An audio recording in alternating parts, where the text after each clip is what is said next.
everything comes down to content. And I mentioned one of the mistakes I think is a huge mistake is people are designing content for themselves.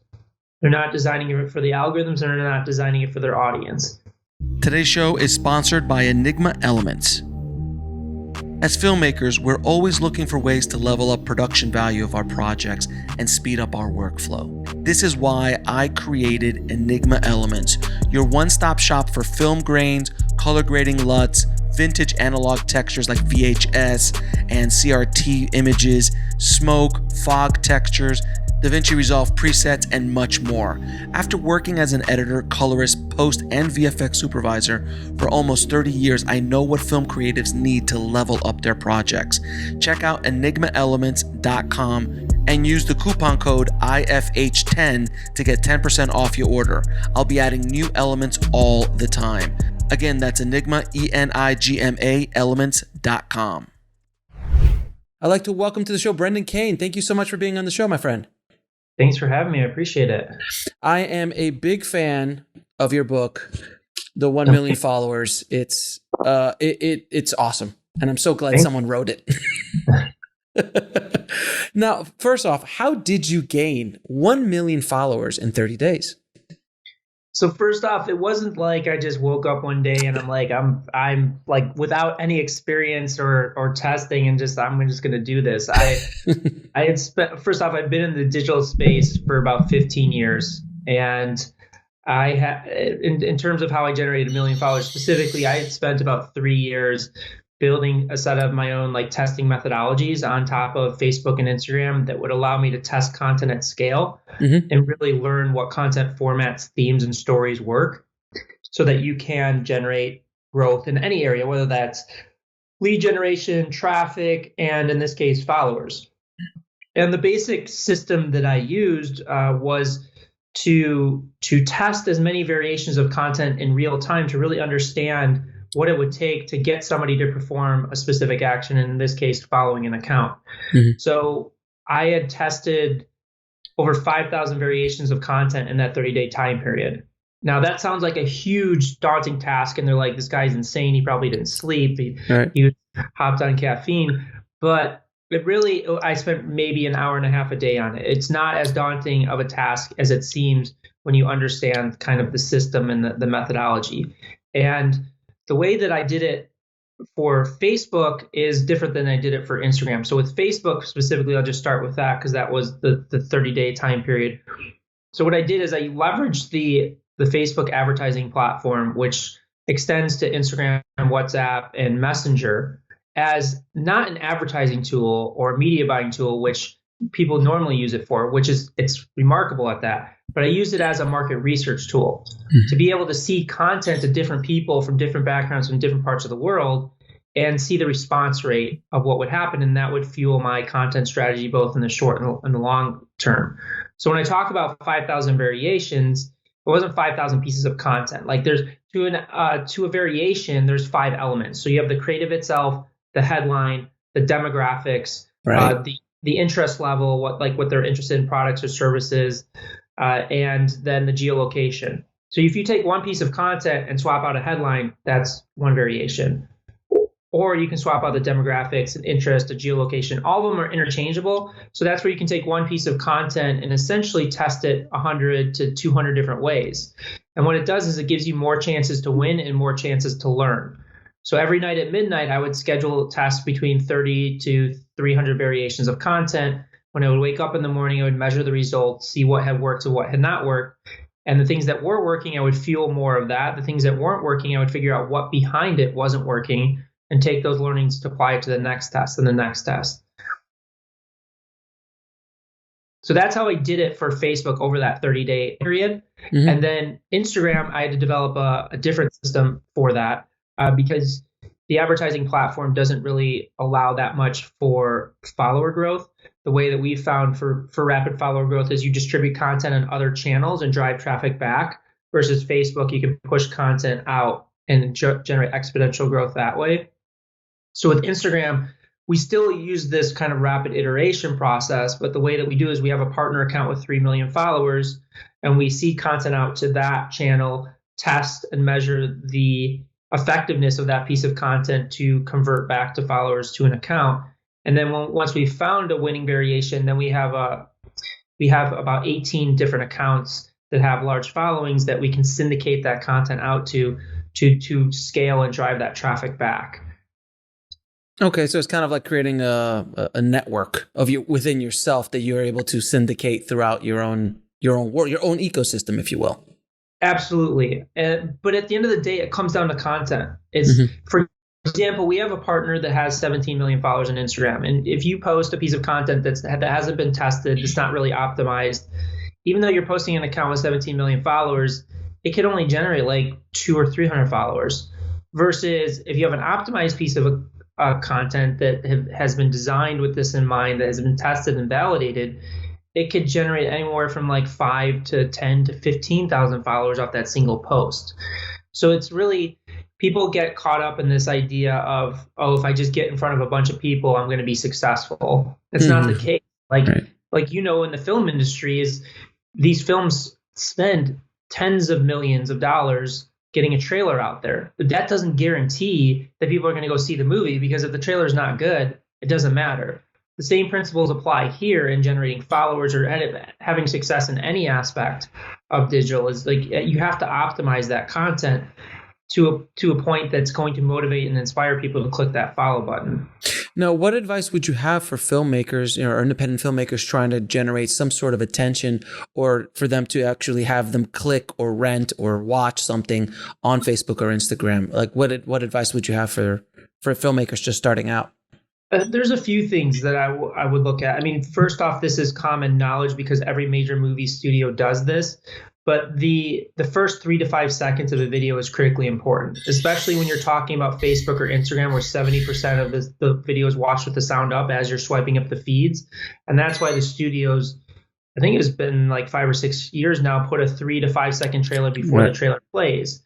So really understanding the critical importance of that first 3 to 5 seconds of your video to get people in to watch for a longer period of time.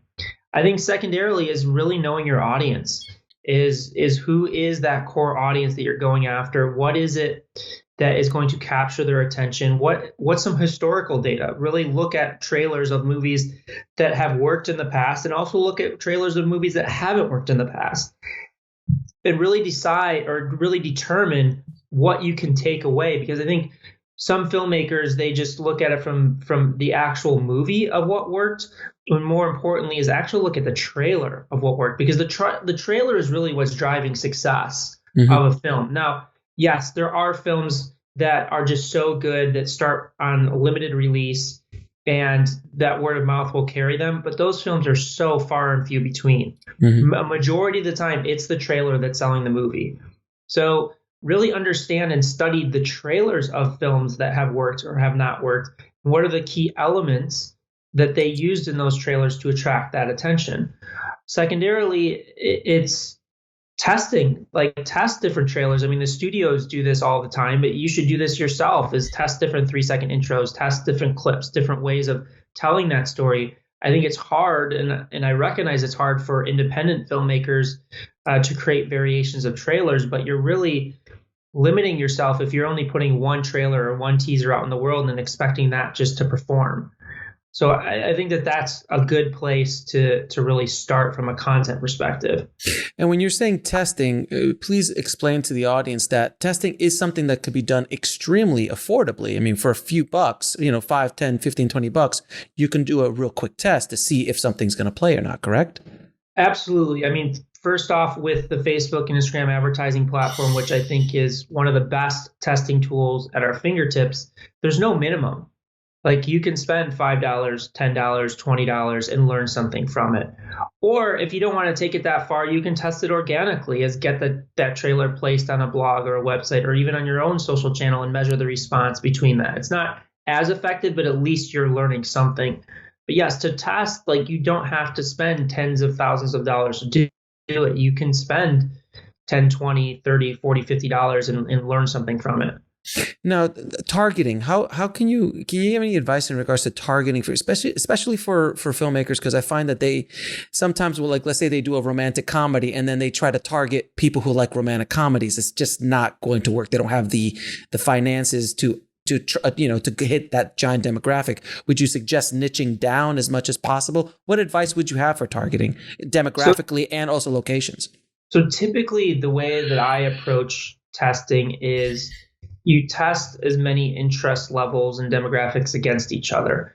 So within the Facebook advertising platform, there's three core aspects to it, or three levels. So you have the campaign, which is where kind of you set the objective. Is like, am I trying to generate video views? Am I trying to generate conversions? Am I trying to generate traffic? Whatever that is. Then the second is the ad set. And the ad set level is where you actually control the targeting. That's where you can control the audience, the demographics. Are they male? Are they female? Are they age? What other movies do they like? Do they like romantic comedies? Do they like adventure movies? Do they like Tony Stark? Do they like the Hulk? Whatever it is, like, you can put it in there, and most of the time they'll have it.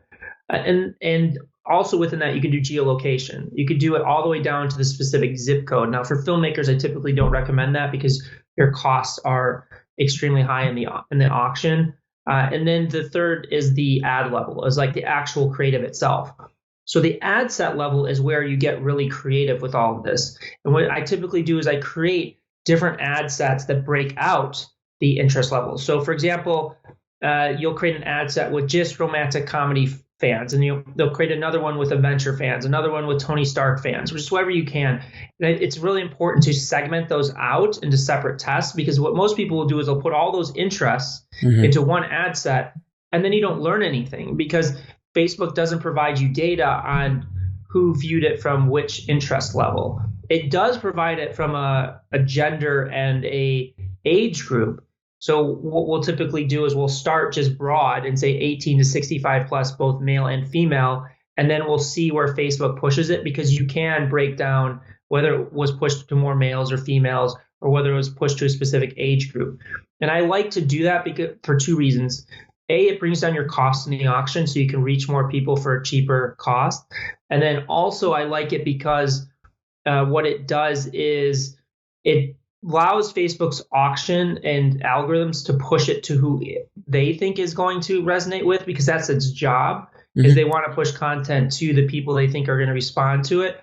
And it gives you some data on who's actually responding to it, who it's getting seeded to. And then from that, then you can create subsequent ad sets or tests based upon that data that's coming in. Now, Facebook has basically become a pay or play kind of platform, where before, if you had 1 million followers, you put a post up on your page and it would reach a significant amount, or even a small amount. Now, I have 120 some thousand followers, and I post something and 300 people will see it. 400 people see it, unless it goes viral, unless I push it, or unless I do other things to get attention to it. Do you have any advice on getting attention or using the platform without having to boost or without having to pay? Absolutely. So let's just talk about the algorithms, because the algorithms control how many people see your content. And I feel like the algorithms get a bad rap. People get upset and frustrated with them. And I understand, I get frustrated by it as well. But if you really look at the fundamental principles of why they're there, it'll give you a better understanding of how to take advantage of it and how to problem solve if you're not getting the reach that you need. So the algorithms are designed so that every time you open up the app, whether it's Facebook or Instagram or Twitter, whatever app you're using, YouTube, it's designed that every time you open that app up, you're going to be served with content that they feel is going to be the most engaging for you. Because they know if you open up Facebook or Instagram and that piece of content that you're first seeded with, or the first 3 pieces of content, is not engaging, you're going to get bored and you're going to leave. And if that keeps happening over and over again, you're going to result to using that app less and less until eventually you won't use it any further. So the algorithms are always designed with, and this is individually for each person, like, what is the content that's going to resonate with this person the most to get them to stay on the app longer. And today we're following hundreds, in some cases thousands of pages, more so on Facebook than Instagram. I think you're following thousands of pages over the years of engaging with the platform. Instagram, maybe it's a few hundred. And you've got to take into consideration when you're opening that app, it's got to decide what are going to be the top 3 or 5 posts that it's going to push to you out of hundreds or possibly thousands of posts. So if you're pushing out content, so let's just say you have 100,000 followers and you push out a piece of content. What Facebook's going to ultimately do is it's going to seed it to 500 of those 100,000 followers and measure the response rate. And if that response rate is not good, that content's not going any further. If that response rate is good, it'll seed it to another 1,000, measure the response rate, and see if it holds. And if it holds, it'll extend it to more people and more people. And that's where that organic reach comes from. That's where that virality comes from. But if you keep putting out content that when it seeds it to those initial people, it doesn't generate the response that it's looking for, and you do that over and over again, your page is automatically going to be labeled in the algorithms as something that doesn't push out engaging content. Versus on the flip side, if your account gets known for pushing out content that's highly engaging, it has far more flexibility in the algorithms and the amount of reach that it gives you. So that's why you'll see content creators like Prince EA, who wrote the foreword of my book, or like a Jay Shetty, who are generating tens of millions, in some cases hundreds of millions of views on their content.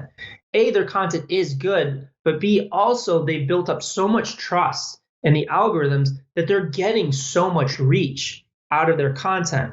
So that's first and foremost, just understanding that concept. And then if you're not getting the reach, then it's starting to determine, okay, what am I doing wrong with my content? What aspects of my content is not engaging when it first seeds it to that first 300 to 500 people? And this is what we do a lot with my content and the content that we work with people on, is we'll measure things, for example, with video. What we'll measure is the most important metric is the number of views to the reach that we get. And what does that ratio look like? And a view is counted at 3 seconds. And that metric is so important to Facebook because it determines whether or not people are actually engaging. Because if people are swiping up and they don't watch the first 3 seconds, they're going to stop seeding that content to people. But if you can generate a high ratio, and typically we look at anywhere between 30 to 40%. Anything above 40% is amazing, but 30 to 40% is our sweet spot that we're aiming for. If we can get in that 30 to 40% range, we just see the reach exponentially grow because Facebook's algorithms see that the content is resonating with people. People are actually taking the time. Now, unfortunately, Instagram doesn't give us that metric, but we can generally tell by the reach, by the number of views that we're generating off a piece of content. Mm-hmm. But that's kind of how we look at it. And we just really design our content to feed into the algorithms first and foremost, because without that, you're just not going to get the reach that you need. So it's not throwing everything up against the wall on a Facebook page. You really, really got to be a little bit more strategic with it, is what you're saying? Yeah, I mean, there's definitely testing that goes into that's involved in it. I mean, one of the first places, and we already kind of talked about it, the first place that I start is competitive analysis. Mm-hmm. Is who's doing well on these platforms. What are they doing right? What are they doing wrong? So we'll always do a competitive analysis of accounts. We'll make a list of like 5 or 10 accounts that we'll track, and we'll just see what they're doing differently than everybody else that's leading them to have success. And then we reverse engineer that, and then we see how do we apply that to our content. So that's what, because Jay Shetty is such a unique example or case study, because he owns Facebook Watch.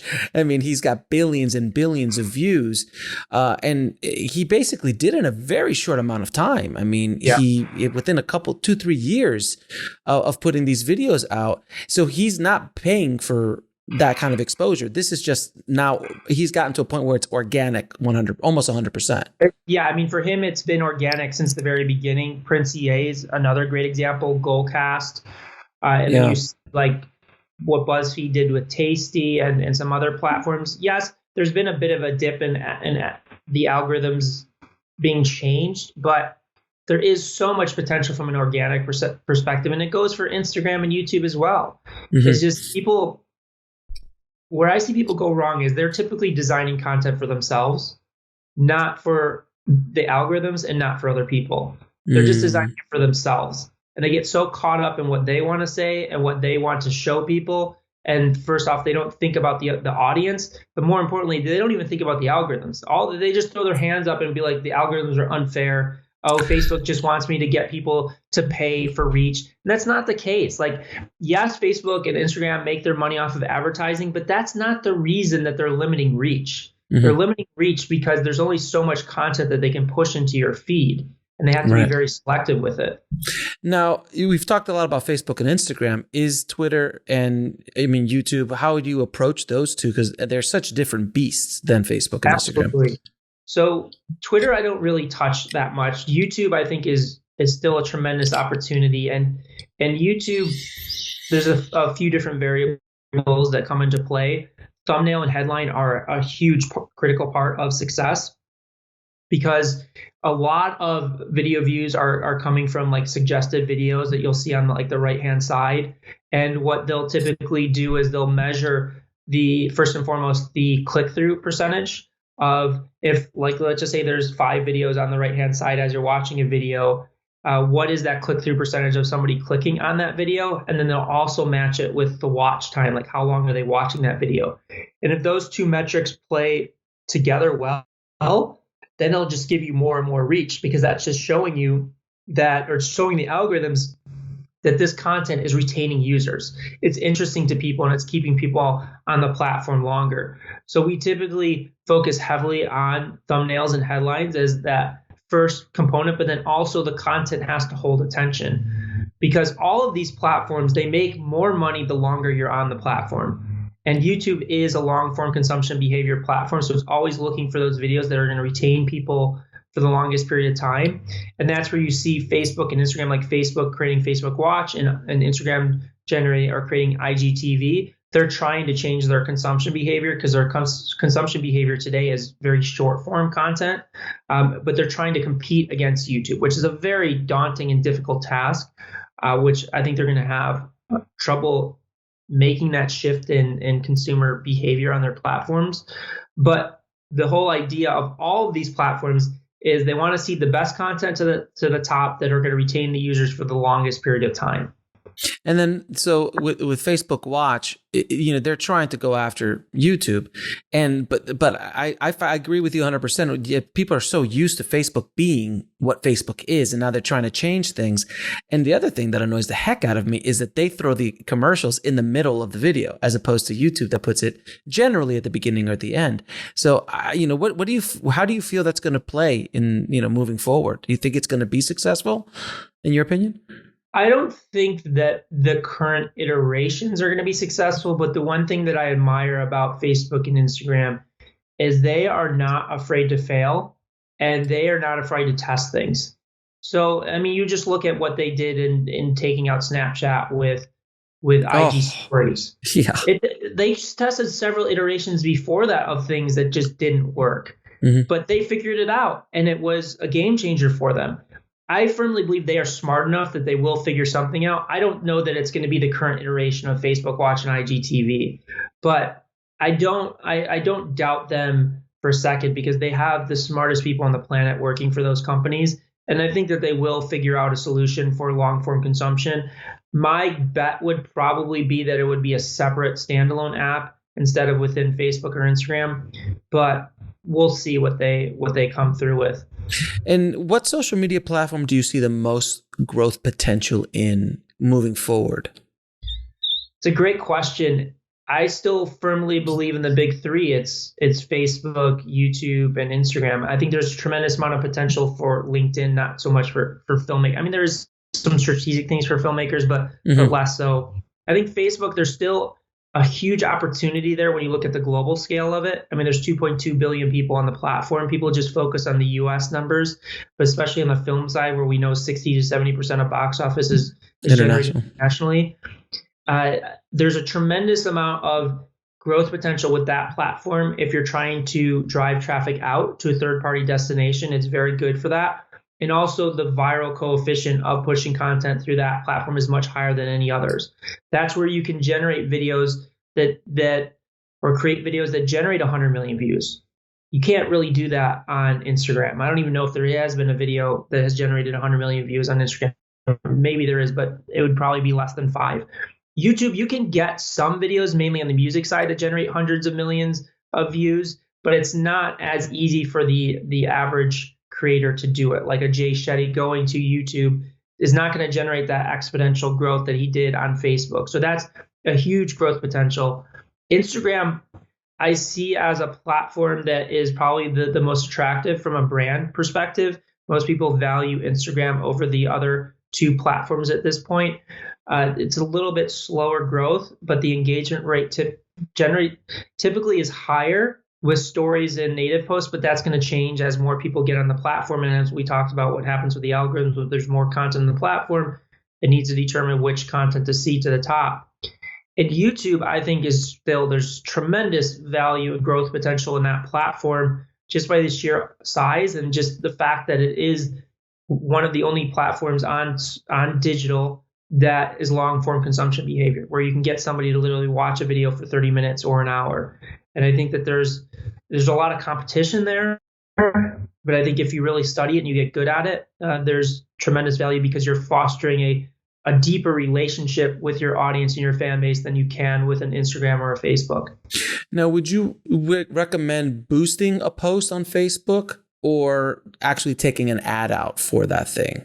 I always do things through Ads Manager because you can have more control. You can segment, test, and all those things that we talked about earlier. I will say that we're very strict about what we'll put money behind, because if you're putting money behind a piece of content that's not going to perform or is not performing well, you're basically teaching the algorithms that your content's not good. Versus the reverse side is if your content is really good and it just needs that extra push, you're teaching the algorithms that the content that your page is putting out is good. So you've just got to make sure that if you are going to spend money, even if you're spending $10, that the content is worth spending $10 behind because or putting behind, because that is going to reflect on how the algorithms see the content in your page. And last question, what is the biggest mistake you see people make when they're trying to grow their social media accounts or build an audience in general? Everything comes down to content. And the mistake, I mentioned one of the mistakes I think is a huge mistake is people are designing content for themselves. They're not designing it for the algorithms, and they're not designing it for their audience.